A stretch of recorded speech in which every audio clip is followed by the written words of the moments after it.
सुंदर अशा सनसेटला बाय बोलून मी निघाले होते घरी. हॅलो गाईज, आज आहे 4 जानेवारी 2025. तिथला सनसेट न बघता आल्यामुळे मी हा सनसेट एन्जॉय करत माझ्या कंपनीच्या बसची वाट बघत होते.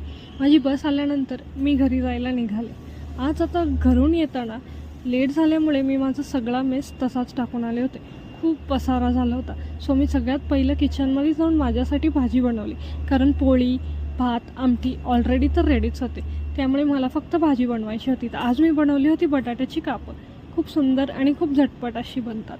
तुम्हाला हवी असेल तर मला नक्की सांगा, मी तुम्हालाही दाखवेन. भाजी केल्यानंतर खूप पसारा झाला होता. पटकन मी भांडी घासून घेतली आणि माझा ओटासुद्धा मी एकदम छानपैकी साफ करून ठेवला. ओटा झाल्यानंतर मी माझा हॉलमध्ये जाऊन पसारा सगळा आवरला आणि मी माझा हॉलसुद्धा साफ केला.